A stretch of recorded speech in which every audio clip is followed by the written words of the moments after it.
Welcome to the Spiritual Phoenix Podcast. I'm your host, Ross Cessna, and I bring you a weekly podcast about alchemy, spirituality, magic, mysticism, and more.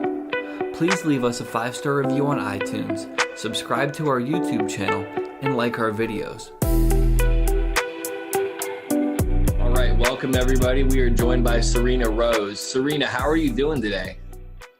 I am doing so beautiful today. Thank you so much. How are you? I'm doing well. It's been a busy morning, but busy is good. Keeps me out of trouble. Yeah, the first question I like to ask everybody right out of the gate is, what are you grateful for today? I would say this opportunity.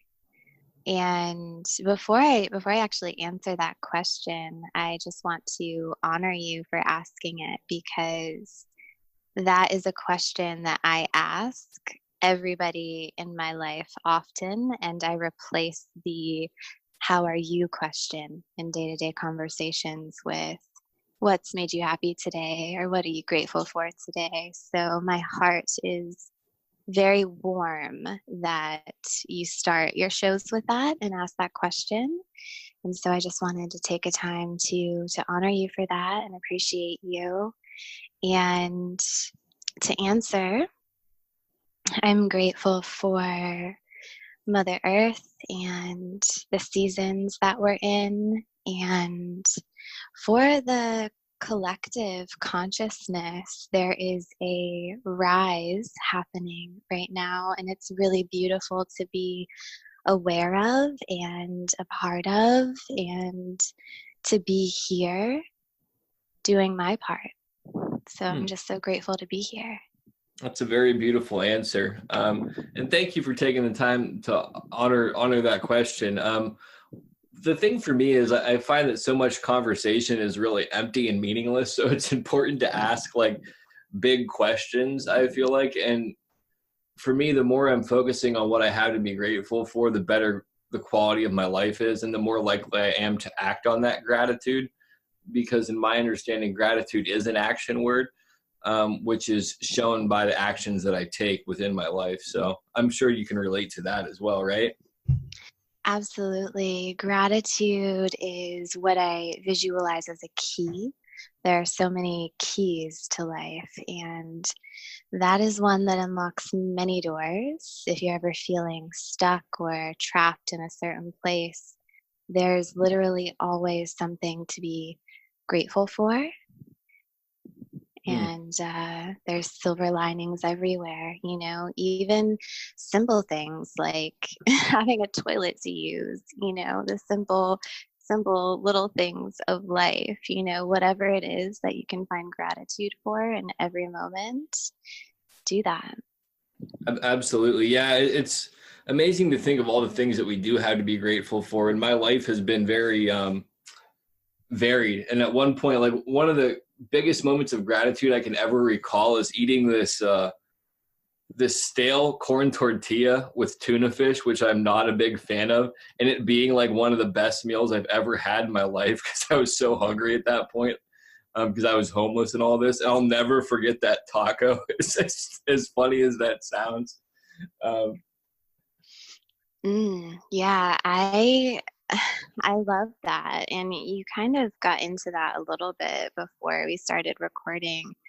And the depths of life, which I imagine you've experienced, the darker things and the challenges that we face are an important part of the hero's journey. And I'm grateful for you and the work that you're doing, and that you're showing up, and that will continue to be one of the best meals that you've ever had because of the circumstances. And that's so powerful. It's so powerful to share and to show up and to see all those things, and just raise the awareness level that people have, because maybe somebody listening right now doesn't have a lot of food in the cupboard or whatever, and they're about to have the best meal of their lives because of you. Oh, Well, yeah. Well, thank you for framing it that way. That puts a lot of pressure on me now. No, no pressure. It's no pressure at all. I think that it's just given.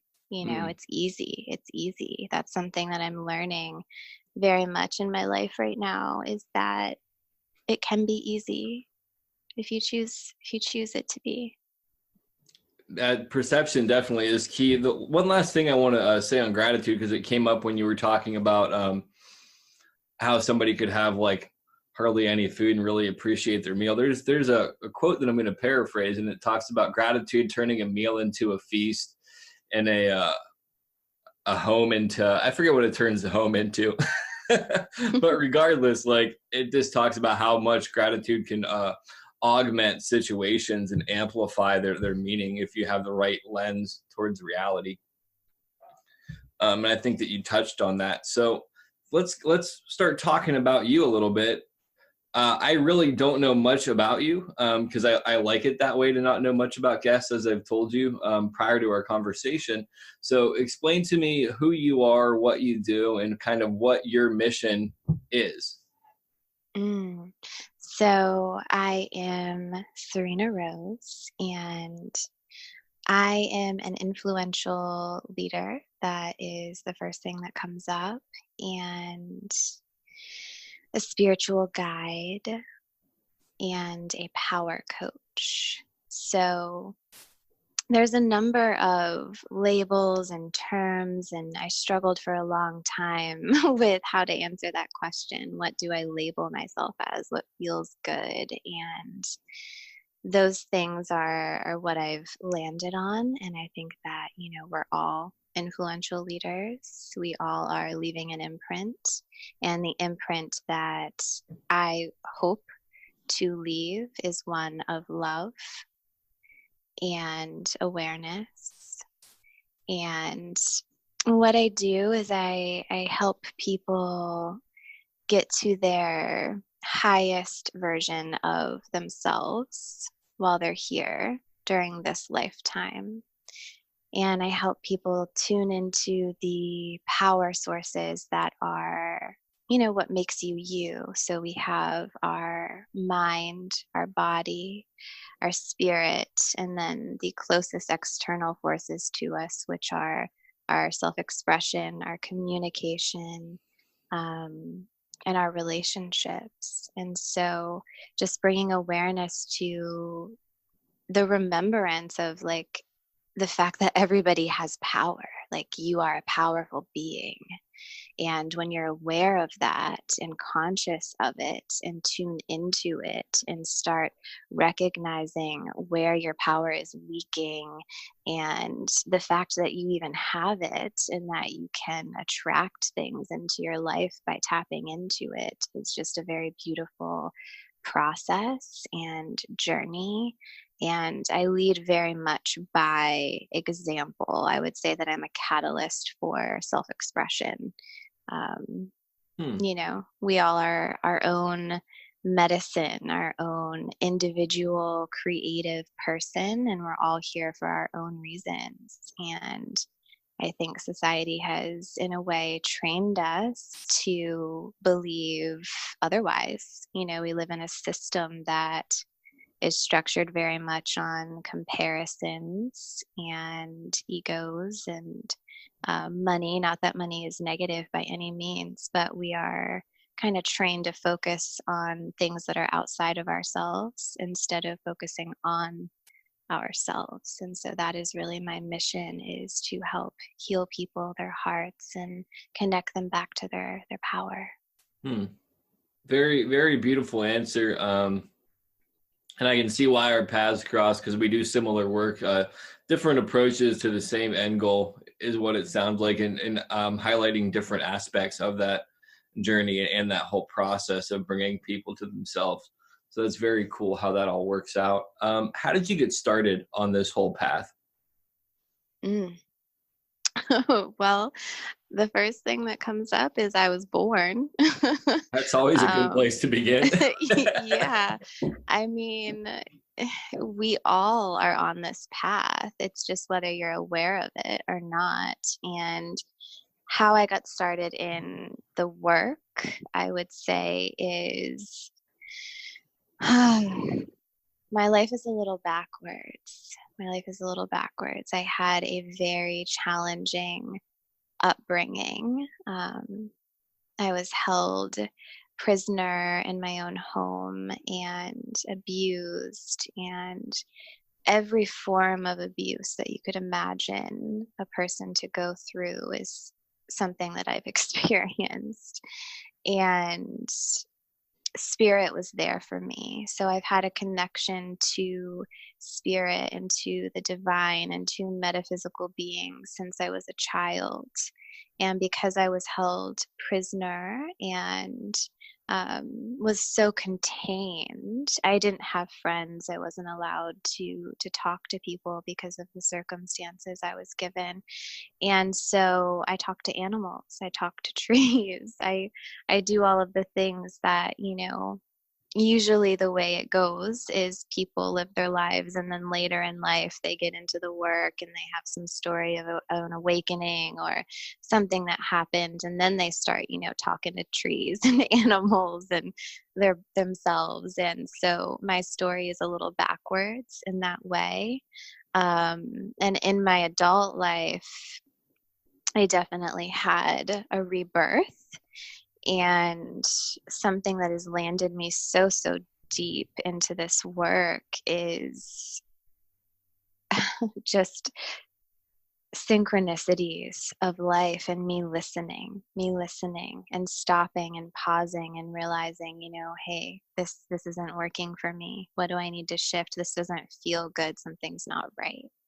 And so when you give yourself the space to listen to your body, to your thoughts, to your spirit, and, sometimes life, circumstances keep happening. Like, I own my own business. I was a holistic hairstylist and makeup artist, very successful at that, and it's still a big part of my life.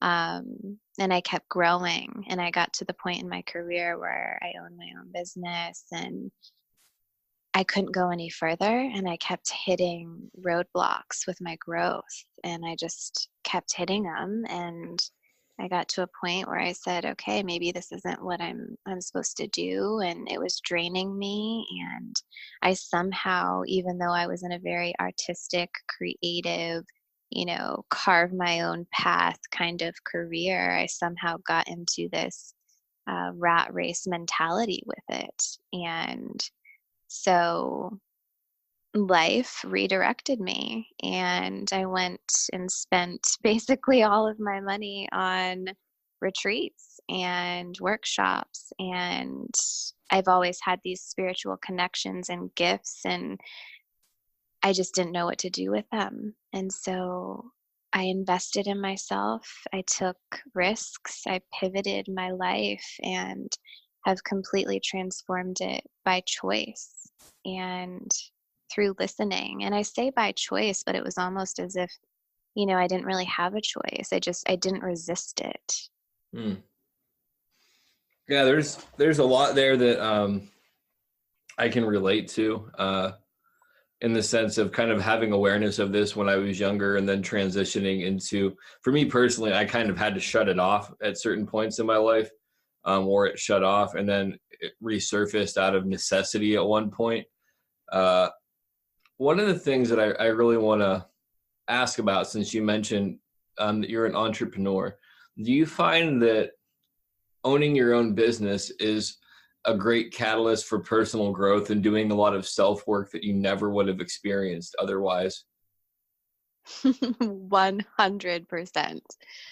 100%. It's making me like all giddy inside to hear that question, because when you work for yourself and you own a business, that's a power if you think about it. Mm-hmm. And so tuning into your own power of mind, body, whatever, and then to have also additionally another element of your life where you're experiencing what it's like to have more power, and not necessarily power in like an egotistical way, but just like an energetic way, Yeah, you you have more know? choices, more options.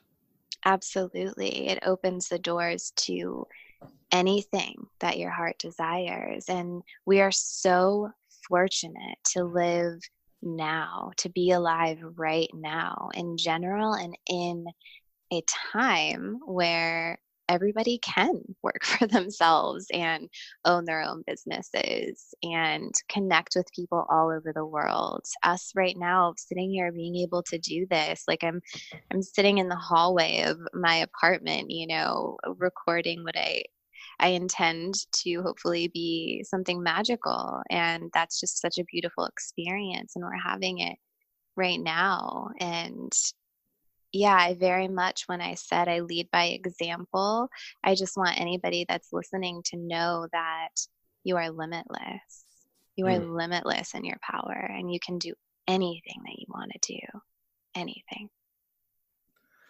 Yeah, I definitely have found in my own personal experience that like owning a business and doing this stuff, it exposes me to areas, although I'm also in spiritual business, it exposes me to areas that I might not have directly been involved with like in developing myself personally or healing old wounds had I not been. And I always find it curious to kind of see other people in the business, what their perspective on that is. Because for me, like I'm in a recovery program, like a 12-step recovery program to kind of deal with other issues. And that helps me confront a lot of stuff. But I also think that like how limited my growth would have been had I not maybe had some of these other opportunities that free me up to this whole other world of experiences. Um, yeah, it's a really interesting process to see how much entrepreneurship can help develop you. And to kind of touch on that rat race thing as well that you had mentioned earlier, um, do you find also that part of like being a spiritual, like this is more, I guess, geared towards spiritual business, is learning how to rest and like really practicing that level of self-care that's necessary for you to continue forward? Because for me, I get sometimes I'll fall in these rat race loops and run myself ragged trying to chase after stuff, but it's because I'm losing touch with the sense that the universe, the Tao, whatever you want to call it, it has my back. My thing is just to trust it and to do the work, but take care of myself and not lose sight and stay in the moment. Hmm. Yeah, so our body is another power source, and just bringing awareness to this intelligence that we're in right now, you know, your skin, your body bag, your skin bag. I've heard so many different terms there that are kind of funny. My favorite is a vessel, and that's what I view my body as. And to be a catalyst and to leave the imprint that I desire to leave on this world, what I'm here to do, it requires me to tend to my vessel, you Hmm. know, just like a ship on the waters. If there's something going awry with the ship, it's not going to be able to stay on course. You know, you got to dock it and do the work and then hit back and get back into it. And so that's why those four power sources are really what I focus on with my teachings: the mind, the body, the spirit, and expression, external energy, because all of them play together and they're all the foundation of self. Hmm. I've definitely found that in my own practice as well. It's interesting. We use different words, but we really kind of approach this from the same general concept. I find that really fascinating. Talking on consciousness, since you brought up the vessel, I have this question. Do you view consciousness as something external that we kind of tune in with our bodies? Like it's kind of almost like a radio frequency, or how do you view kind of soul? Are we a soul that has a body? That's very interesting. I'm just going to breathe into that for a second. Mm. I would say both. I would say that everything is connected, and the end all consciousness is God consciousness. And what I view that as is this grid of energy that is over our planet, in the universe, in our systems, in our minds, in our bodies, connecting everything, even like, rugs, items in your house. There's consciousnesses everywhere, items hold energy too. And so it is an external thing as well as an internal thing, because everything is connected and everything is serving and here for a reason. I like that perspective.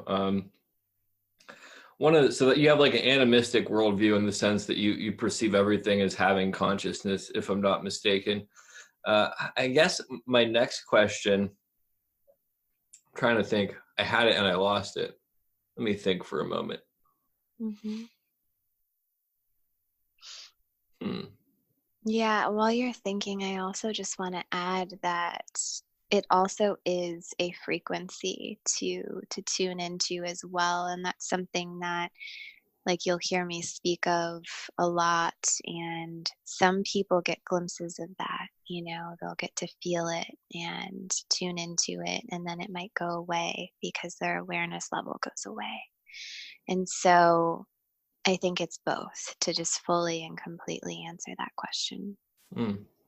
Have you ever heard of the concept that ideas have people rather than people have ideas?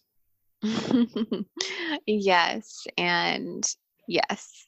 Yes, I agree. I agree with that statement. Yeah, Concept. I find it really fascinating. And I definitely think that's the way that it is, because I almost feel like I have to get out of my own way to let the idea come through sometimes. But it's really like the idea is pushing me out of the way to say, hey, you need to express this. This isn't of you. This is of the platonic realm of forms, or whatever you want to call it. It's coming directly from source, and it choosing me as kind of an outlet, or whoever it chooses to go through. Well, absolutely. And I also find too, for myself, if I don't get out of my own way, then sure enough, I see that idea popping up around me somewhere else, you Mm. know? Mm-hmm. Have you ever I'm trying to think of how to phrase this. In my earlier life, there was times when I was so kind of dogged by ideas that I would almost stop instantly to put them down, and it created a lot of chaos for me at times. And then at some point within the past couple of years, I heard this story of Tom Waits. Do you know who Tom Waits is? No. He was I'm not certain if he's still alive, but he was like a rock musician. But he was driving down the road at one point, and his quote unquote muse was telling him this concept for a song, and he pretty much told the muse, he's like, hold the hell up, I'm driving right now, you got to come back to me, like, we can't do this all on your time. um, and I've really started doing that in some ways, where it's almost like putting some faith in it, to like, if it's a good enough idea, it'll surface when it should, and I don't have to have this sense of urgency. Is that something Mhm. that you practice as well? Absolutely. And I just am going to riff on all of that for a second.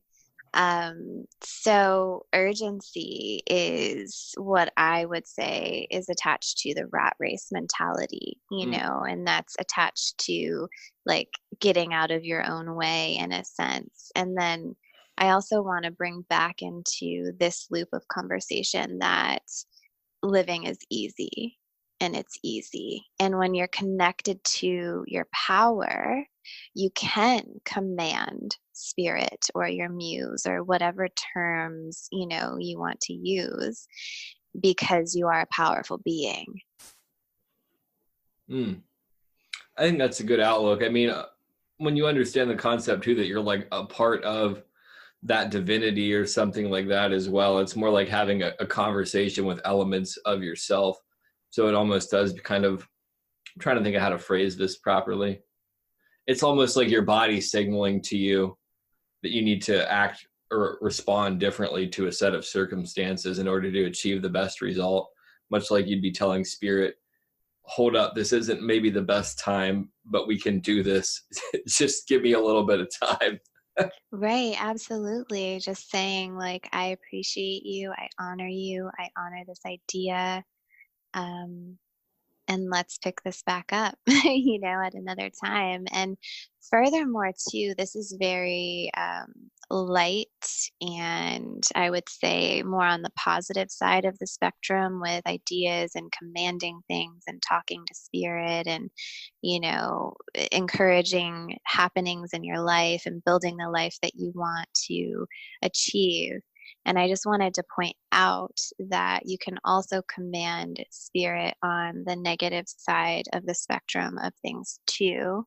For example, like I see spirits and ghosts and things like that sometimes. And there are times when I'm just not in a space to communicate or to acknowledge it. Let's say at a party. I was at a Christmas party a few years ago and I saw a spirit and I was just like, go away, not right now. Like, I can't do this right now.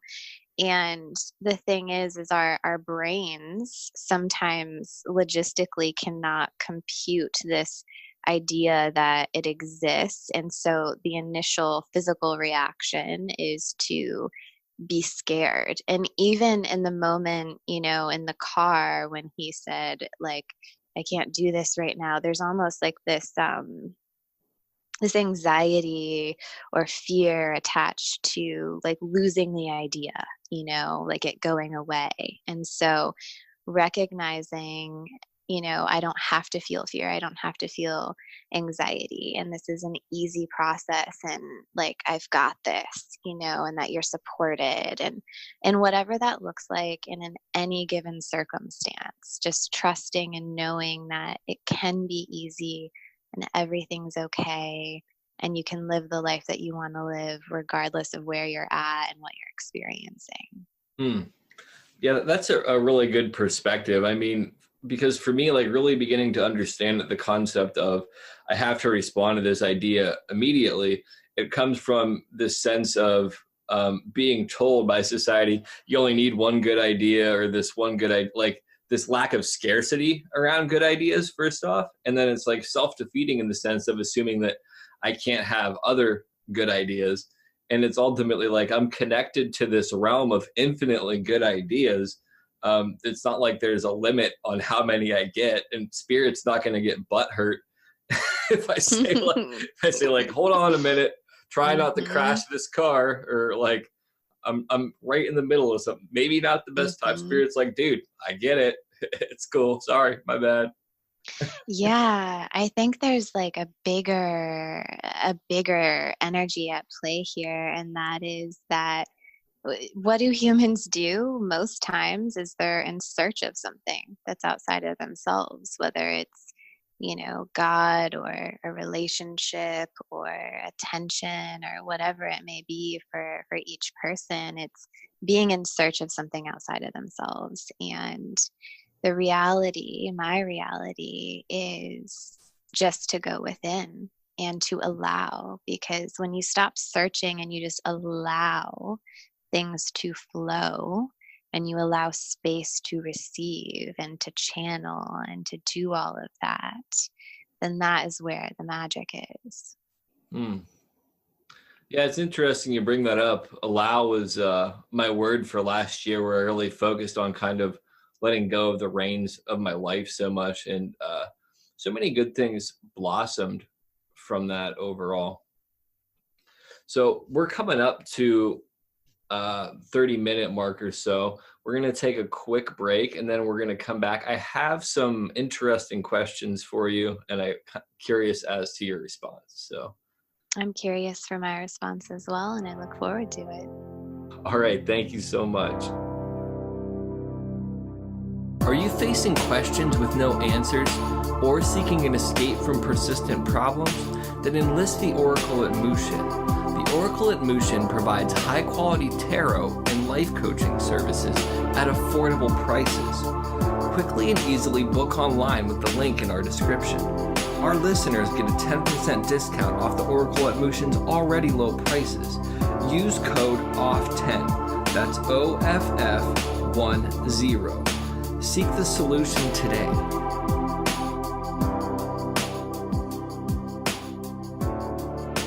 All right, we are back with Serena Rose for part 2.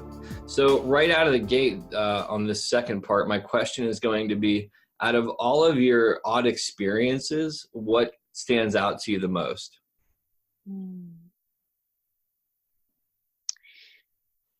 Wow.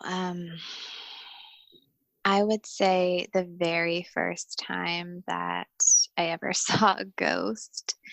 I just think it's really interesting that this topic keeps getting brought up into our conversation. It was my Nana, and I was 4 years old when she passed, and we had a very, very close relationship, very close. And she was blind, and in the afterlife, or whatever you want to call it, I saw her out the window, and I was in the house by myself. My mom at the time was outside with her friends, and I ran out to my mom, and I was so scared and crying, and she just said, "Oh yeah, whatever, honey, like ghosts aren't real, go back inside." And my Nana came back again, and there was this soft moment of energy where we looked at each other, and it's as if so many codes and transmissions and the beginning of so many things in my life happened in that moment. Like, I knew that I had special powers, and that it was real. I was like, this is real. What I'm experiencing, this is not real, no matter what my mom says. And then I just remember being so scared and asking her to leave because I didn't understand it fully. I was 4 years old.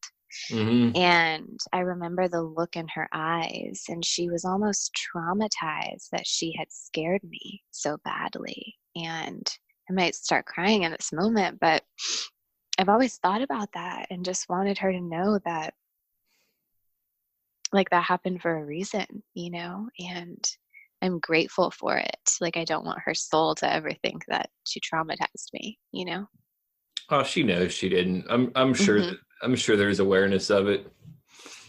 Oh, absolutely. I agree. Love you, Nana.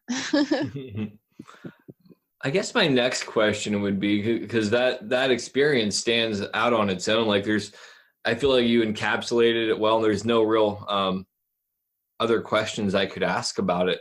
It's a beautiful experience. My next question would be, like, can you think of one instance where you kind of followed synchronicities that led you to a whole new life that you could never really have perceived? And I know synchronicities are hard to, like, kind of explain in a logical fashion, but.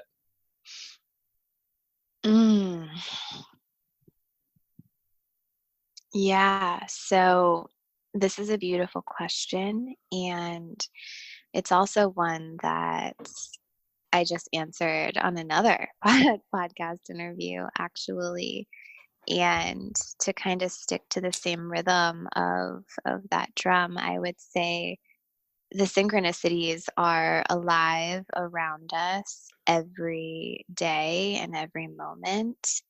And the more in tune that you are, then the more seamless life is, and the more easy living is.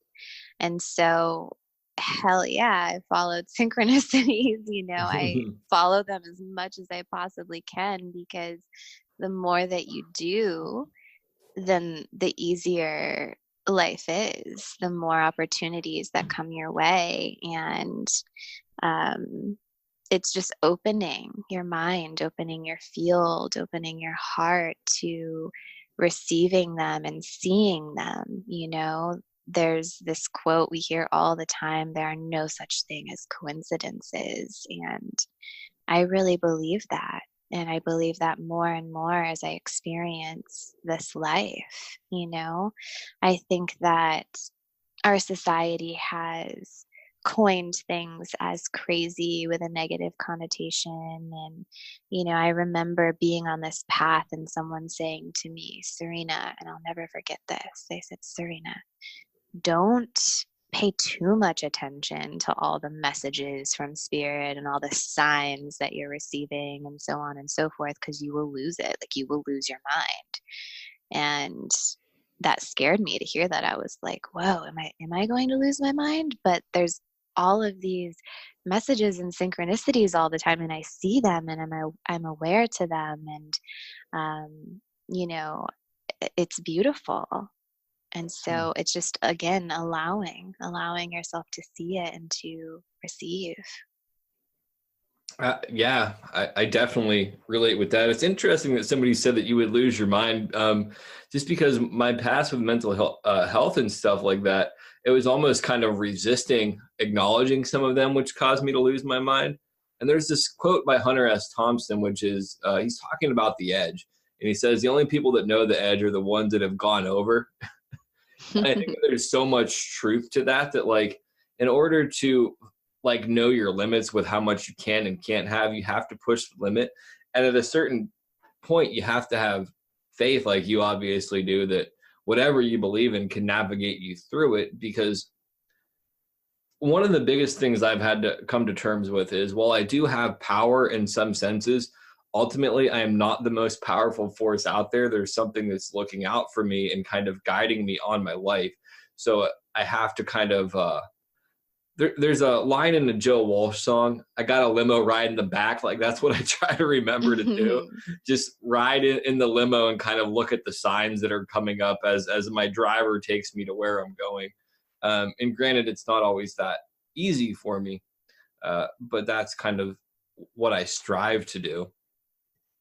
Yeah, absolutely. I agree with all of that. And I even agree too that the opposite of that statement is what is the truth for me, at least.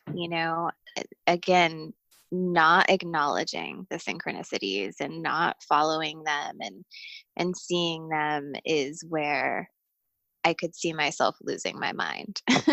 So I completely agree with that.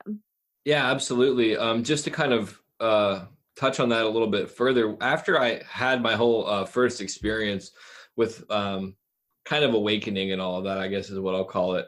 I use the terms mental health and awakening kind of interchangeably because it's convenient for me. But after that, I really stepped away from spirit, because the mental health community really viewed those views as unhealthy, and the quality of my life drastically decreased, in a sense that life became flat. I returned back to old habits that had ultimately contributed to my initial kind of experience. And then ultimately that set me up for another experience where spirit was pretty much like, you can't ignore this shit, dude. You're either going to go crazy or you're going to die. Like, you're going to go crazy for good, or you're going to die if you keep trying to run from this. Mm-hmm. And I was like, all right, I submit, you win. Like, Yeah, tense. absolutely. Absolutely. I mean, history has definitely done some work with societal views on mental health. And, way back when, people that were schizophrenic or what have you were the medicine people. So, they easily could tap into other realms and energetic frequencies and see and feel and experience things that are not flat, that are not seen always with our physical eyes. And so, as far as mental health goes, I have a lot of, in my, one of my parents struggles with a lot of mental health disorders, if you will.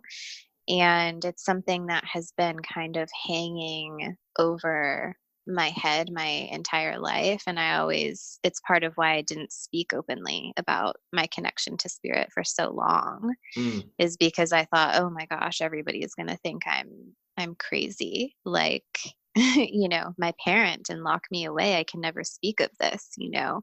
Um, but eventually I did when I found myself, and I really account a lot of my abilities and gifts to my DNA and my ancestors. And, I think that we all are on the spectrum of all mental disorders.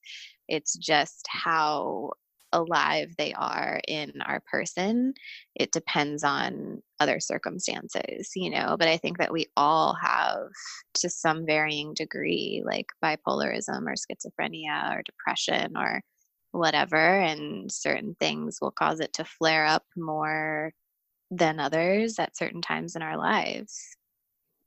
Yeah, I definitely agree with that. I mean, even looking at it from the standpoint of we're all human, so we're all on the spectrum for the whole human experience overall. Like, Mhm. I find that to be absolutely true.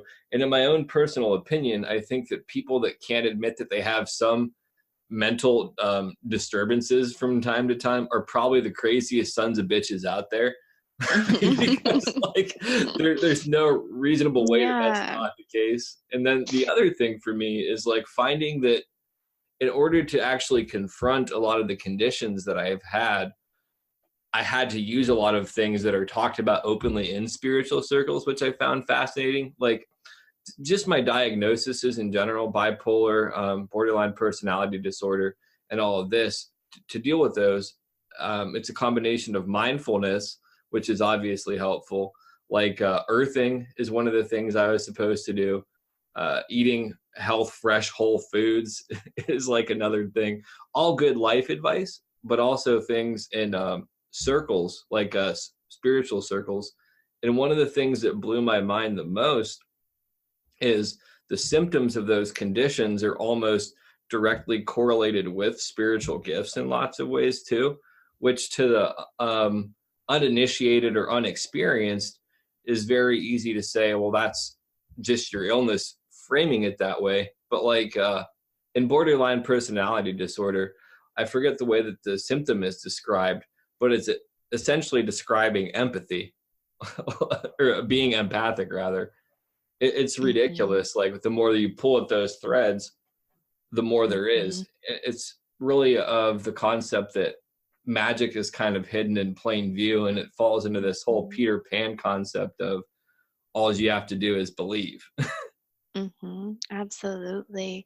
And, just to speak to the people that are listening that may resonate with what you originally said, the craziest sons of bitches, I think you said, or whatever it was that you said.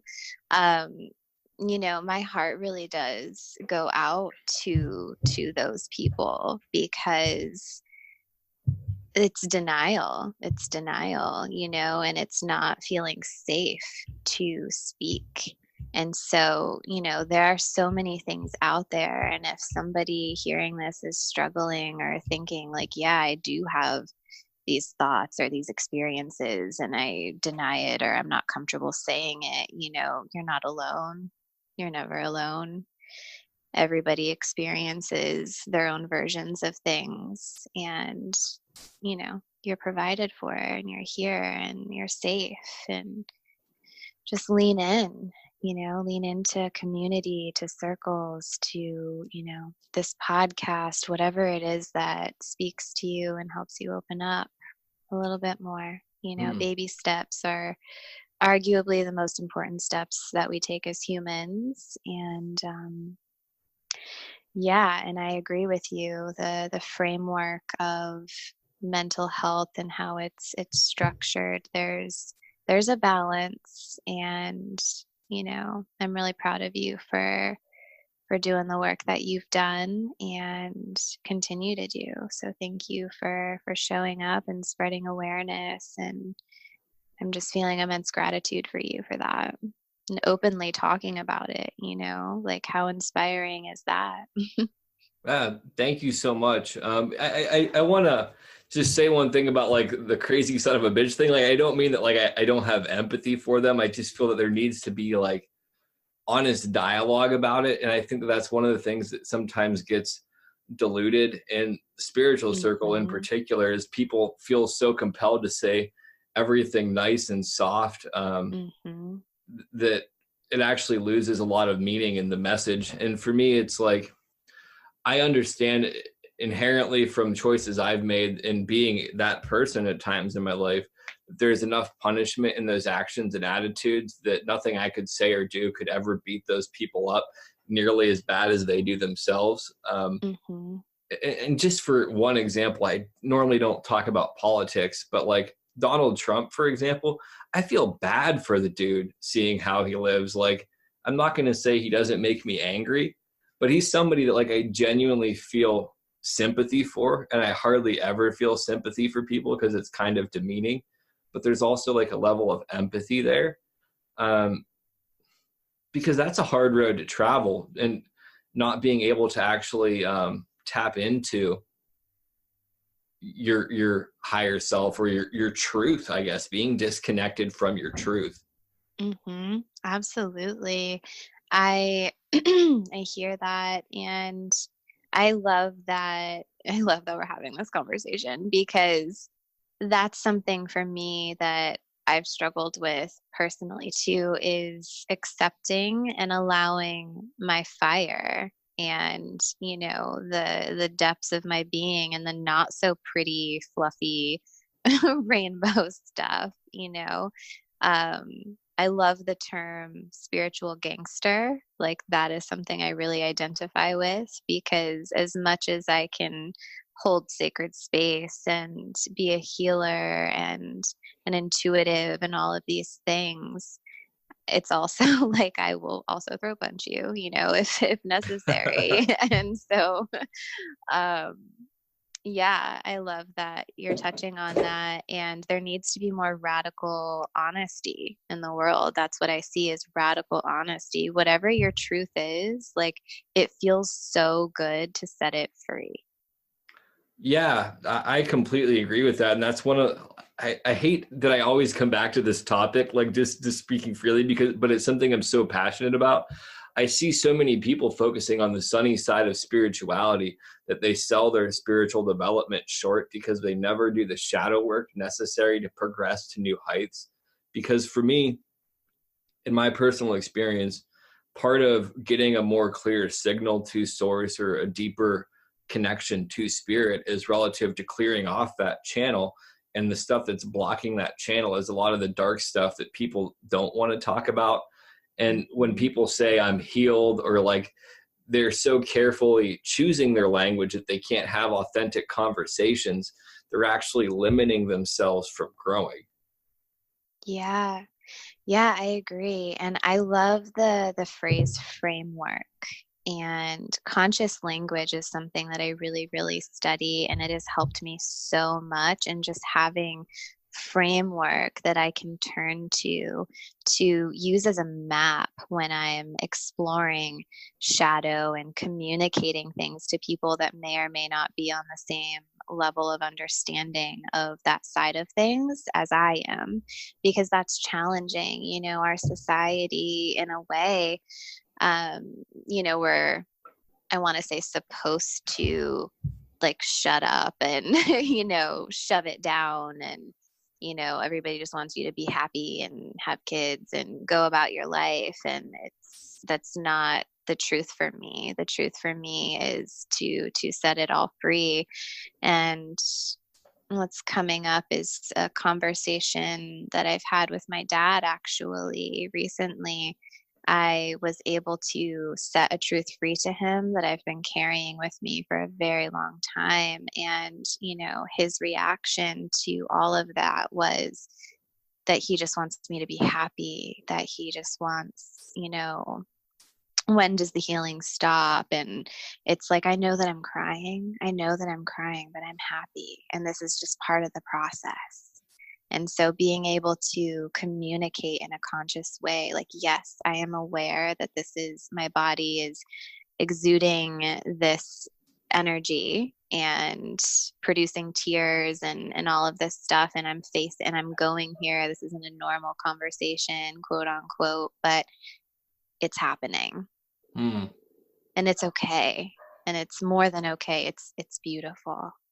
And so in a lot of ways, the journey is being able to hold space for yourself and have that framework and that map so that that space you're holding for yourself is strong enough to hold space for others no matter where they are, especially as an empathic, intuitive person, because, and being a woman, I would go as far as saying too, because women naturally hold a healing space and a healing energy around them. Hmm. Yeah, there's definitely a lot of wisdom in what you said there. Um, One of the things that I really wanted to touch on was how you talked about like holding space for yourself. And for me, like learning to sit with emotions and not feeling a need to take them away or not feeling a need to run from them, but like sitting with the unpleasant feelings has been one of the most liberating things for my whole experience. And it's not always easy because we're conditioned to be quiet, to stop crying, to not be angry, and all this stuff. But those are kind of like these signposts directing you where to go in life.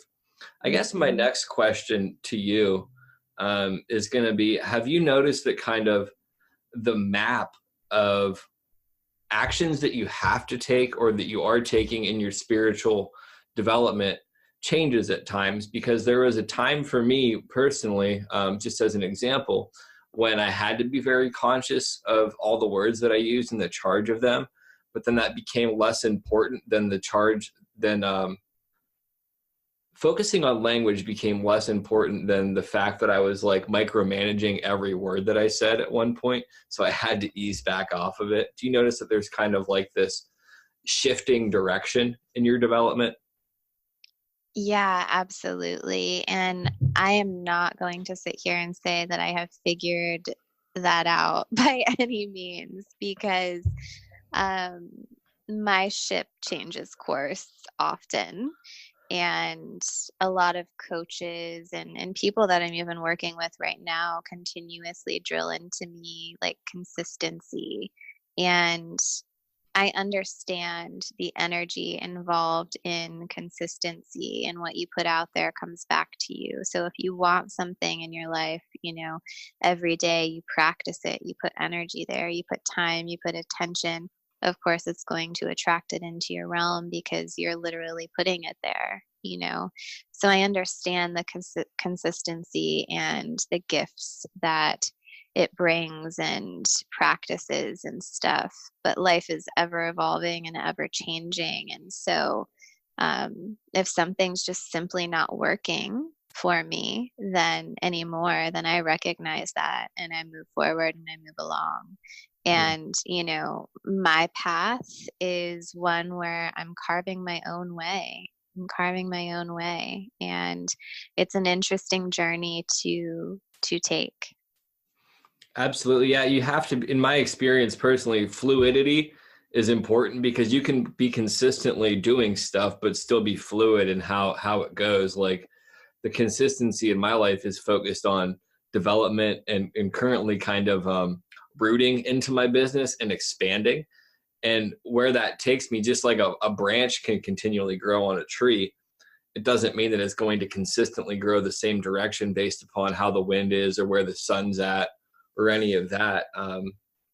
And I guess this is another question, since you're in spiritual business, and I don't get to talk to spiritual business people maybe as much as I should. Um, do you find that it's more important to put your soul in front of your business because that's like directly how you can kind of lose your soul in your business, is if you don't honor it? Have you found that? Yeah, absolutely. And again, I'm not going to claim to have figured it all out. But I will say that yes, because everything is connected and anything that is attached to me, right? Like my relationships, my home, my business, anything, it starts with me.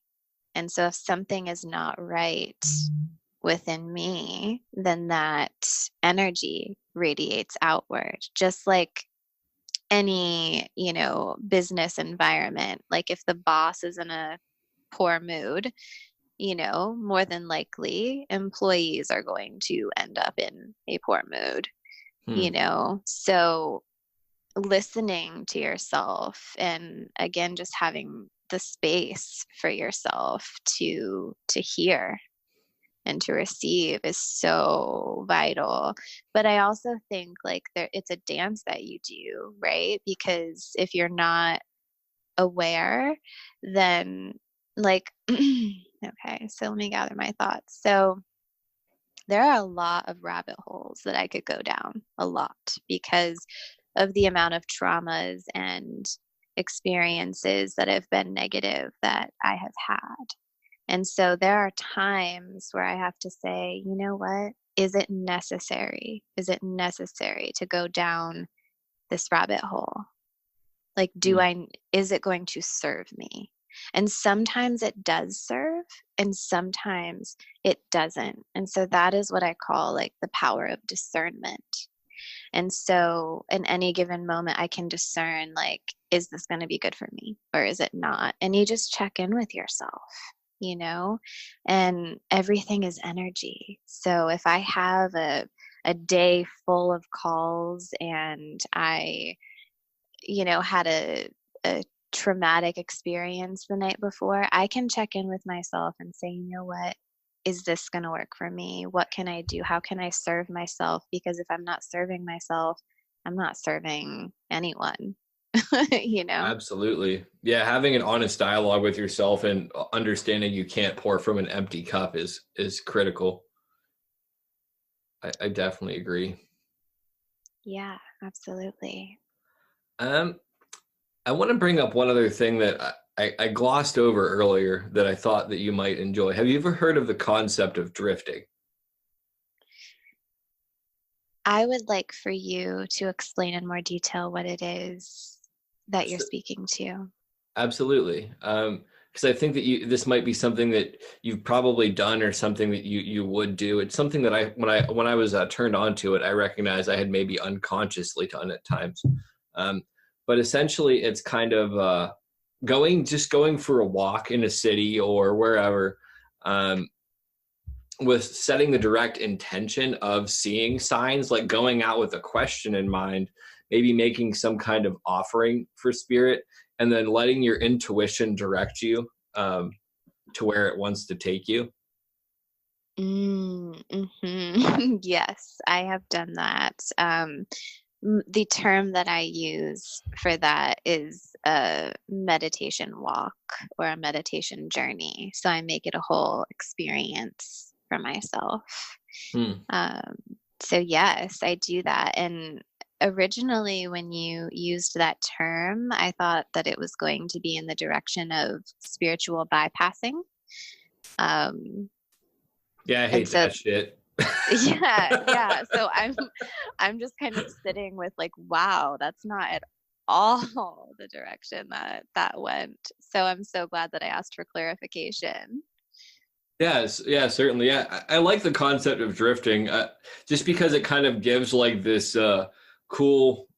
I don't know, just the connotation in my mind is like of walking on graffiti riddled streets and finding clues. Yeah, I think it's a beautiful concept. And, meditation is something that I practice every day, sometimes multiple times a day, and that I love to share with my friends, with community, and with the world. And there's this big misconception that, to meditate, you have to sit in silence and, for 20 to 30 minutes and have candles or whatever. And it doesn't have to be like that. Anything can be meditative, even a walk in the city, a walk, in the forest. Putting my makeup on every day is a meditative experience. So Mm. life is just what you make it to be. Absolutely, yeah. Learning that I was misinformed by the misinformed about meditation was one of the most beneficial things in my life, because I found so many different avenues to explore it. And for me, I'm curious if you've experienced this as well, but for me, one of the main things was thinking that I had to clear my mind when it's really actually rather letting my mind clear and just not following thoughts so much. What's your Yeah. experience with that? Yeah, absolutely. So there's a couple of practices that I invite in for myself when I'm struggling with my mind or this concept of having to clear my mind. And it's just focusing, just as you tune into a certain frequency of your surroundings, like you can focus on something. So, focusing on breath or a lit candle or a sound that you're hearing or something like that definitely helps shift things so that you can drop into a certain space. And also the word allow is so relevant. Like whatever thoughts are coming up, like they're coming up for a reason, and I would just allow them. Hmm. Yeah, that's definitely, it's honoring yourself really. It goes back to kind of that self-care too and listening to you. hmm Yeah, I was having a conversation with a soul sister last week, and she was questioning a man's words to her and their authenticity. And this philosophy that I'm going to share can also be applied to thoughts that arise or literally anything that arises in your path and on your journey and in your life. And it almost doesn't matter if what someone is saying to you is the truth or not. For Hmm. example, if someone is saying, I love you, whatever their intention is, it could be malicious or not. They could genuinely love you. Those words are still being spoken to you. They are still alive. You are still receiving them. And my belief is that they're there for a reason. And it could be God consciousness moving through this person, just saying, hey, I love you. Hmm. Yeah, finding the lesson in every situation rather than viewing it being something it needs to, rather than viewing it as something to create anxiety and worry and all of this. Right. Just allowing, like, hey, that's there. That's Hmm. there. Okay. Okay. Just receive it. Hmm. That's definitely a good suggestion and a good way to live. So we're drawing to the end of our time because I don't want to hold you hostage all day. Um, my next question would be, what are your links where people can reach out to you? Yeah. So what I feel most called to share is the elevation creation course that I have online. There are three different tiers that are serving for anybody. And I've designed this course so that no matter where you are on your path and what you're going through, whether you are spiritually evolved or just now hearing the word spirit for the first time, there's an option for you to grow and to develop yourself. And you can do it at whatever works for you, whatever time works for you. So it's kind of come as you go kind of course. So everything is funneled down and you select what works for you. I don't see anybody else doing this online, this course, the way that I've designed it. And I still struggle with my words to explain it. But if you're interested, I would visit elevationcreationcourse.com and check it out. And you can also reach me personally on Instagram at Serena Rose Jarvis. Okay, very cool. Thank you. Yeah, I'll put links for all of that in the description of the episode as well so people can find it very easy and conveniently. So I have two more things that I want to ask you. The first of which is kind of a fun but on the spot question. If you had to summarize your life experience in the title of a book, so like I don't know, 3 to 4 words, what would it be? Hmm. naked reality. That's provocative. It is. It is just stripping everything down and being raw and vulnerable and being willing to be there and to not only be there, but to be there in such a strong, powerful way. This brings up one side question that'll be a relatively short response, I would assume. Have you noticed that vulnerability almost begets the sense of invincibility, but then when people are acting invincible, it creates the sense of fragility? Mm-hmm. Yeah, so there are so many sensations that move through my body and my fields whenever I am perceiving a vulnerable moment or a fragile moment or whatever. And so I just honor all of those different sensations. And sometimes I speak to them, and there's a phrase that I live by, and it's feel the fear and do it anyway. Yeah, that's a good phrase. Those are good words to live by. Yeah, I mean, how do you know what your limits are and how far you can go if you don't push them? Yeah, absolutely. Failure and discomfort and all that stuff is actually part of success as well. Absolutely.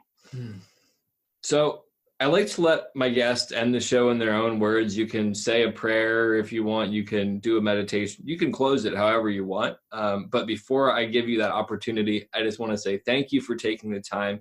It's been a really enjoyable conversation. And you have a standing invitation to come back when it works into our schedules again. So thank you so much. I received that. And as I said on our little break, I do feel as if I could speak with you for hours. So I look forward to that coming to fruition. Thank you so much. Yeah, so I think it's important to just have an offering of breath. Breath is life. So if you're listening right now and you're in a space to do so, just close your eyes. Open your hands, maybe rest them on your thighs. What this does is it opens your body, it opens your heart, it opens your spirit and your mind, your field to receive. And just take the deepest breath in as if you're breathing in the waves from the ocean as they move. And release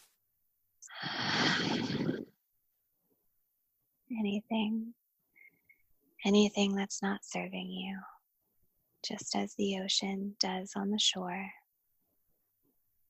And continue to feel into that, breathing with the earth.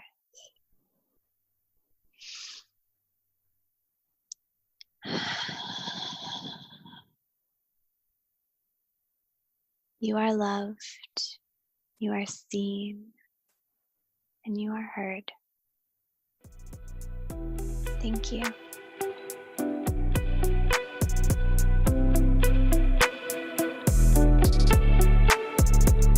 Thanks for listening. Please visit the links in the description below. You can support this podcast through PayPal, Patreon, Venmo, Anchor, or through our shop and services.